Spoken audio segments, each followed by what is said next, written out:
Good morning. Today I'm going to show you how I make my caldo de pollo chicken soup. Here are some of the ingredients. Alright, so I have cold potatoes in cold water, peeled and chopped. And I like them to be like around this chunk size. Alright, I've got my cabbage, washed and rinsed and chopped. Another good chunk size, nothing too small. Got the celery, the corn, the carrots, and the zucchini. All right, I have a grain that I'm going to add to my soup. It's the basmati, a long grain rice. It's rinsed and ready to be added.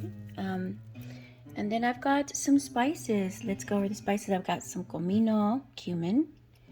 I've got the chicken bouillon, just a little bit, okay?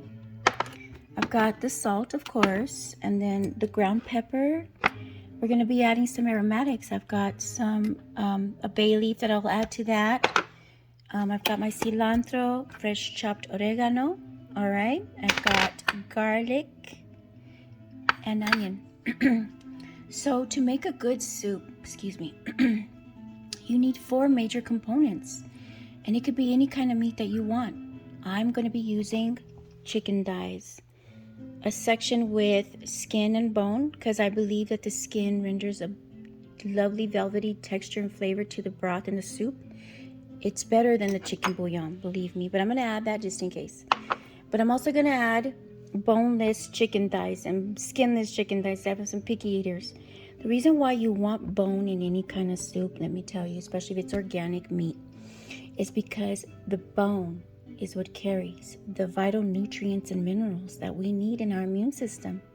Sure, we're going to get all these vitamins from all these vegetables that we're incorporating in our soup, especially zinc when it comes to the protein. And zinc is what we need right now, especially when our immunity system is being tested in the season right now. I mean, we've got some people with some crazy nasty colds that are being tested negative for flu, negative for COVID, but it's something greater than a regular cold, yet our immune system keeps getting hit over and over again. So let's fight back with a nice big stockpile of soup. And I'm going to make a lot of soup. I have 3 households that are making this soup for. Alrighty, so let's go over how I'm going to do this. First off, I'm going to dorar the chicken. And what I mean by that, in a saute pan or a flat pan, I'm going to add some olive oil and I'm going to brown the chicken, okay? Just to give it some texture, some color. Then I'm going to add it to the stock pot and let it continue to cook and boil. It's going to cook and boil for like 15 minutes. And then I'm gonna skin the top. It's gonna release some foam, and I'm gonna skin that foam off, all right? And in the meantime, while the chicken is boiling in the stock pot, I'm going to dorar my rice in the same drippings and oil that the chicken released with olive oil. Same pan. I'm going to brown my rice. I'm going to give the rice a toasted color, and then I'm going to add a pinch of the tomato, okay? All right, to give it some color, because in my caldo de pollo, I like to have Spanish rice in it as well, but I don't like it to be white. I want it to be flavored with some toasted color and flavor and tomato, okay? And you want to make the soup in sections. You don't want to just throw it all in one pot and call it good, because then you're going to have potatoes that are mushy, zucchini that is too soft, and carrots that are too firm, and corn that's not, you know what I mean? So we're gonna add it in sections, and I'm gonna take you with me as we do this. So first things first, like I said, we'll do the chicken, then the rice. Put the chicken in the stock pot and let the rice cook and put that aside, okay? Then we're gonna add the heartier ingredients that are gonna add flavor to the broth, which are the cilantro, the oregano, the garlic, and the onion.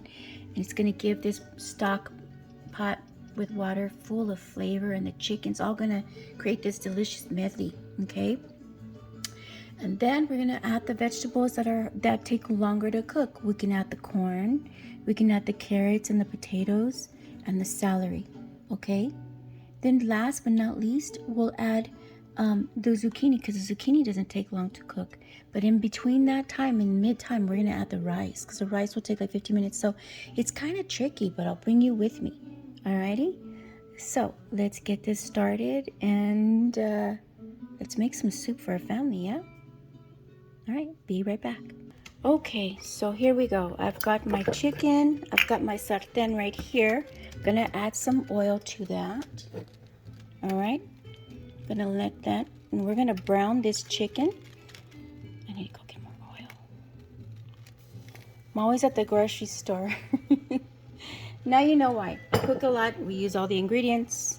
And I'm not the only person that cooks in this house. My son loves to cook. He loves to come home and make the best homemade pasta, dishes. He makes his own sauces. He makes pasta from scratch, like homemade pasta with specific flour. And he'll tell you the science behind all of it. It's amazing. So we're always going to the grocery store because we use everything and I love it. When we forget, hey, put that on the list. Okay, so right here I have my sartén getting hot, and I'm gonna dorar the chicken. And in here I have my stock pot with the water, and I already added salt to it. Nothing but salt. You don't want to add your aromatics to this right now because remember, when we cook our chicken, right, when it starts to boil, when you've cooked chicken or boiled chicken, foam starts to come up to the top, right? So we're gonna skim all that foam off, right? And then we're gonna add our aromatics to the broth that gets to stay. Okay, so let's go ahead and add this chicken. And first I'm gonna do is, hear that sizzle? Yeah. We're gonna go ahead and start cooking it down. So you wanna give it some color.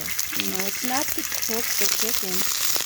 It's to give the skin some color, you know, like toasted, dorado. We say that in Spanish. Dorar means toast. And I'm going to do 4 pieces at a time. I'm going to allow this to cook for a little bit, and then I'm going to just carry them on over to my stock pot right here. Okay? I'm going to do that to all the chicken, even the skinless chicken. Yes, I'm going to do it to the skinless chicken too. So I'll bring you back to it.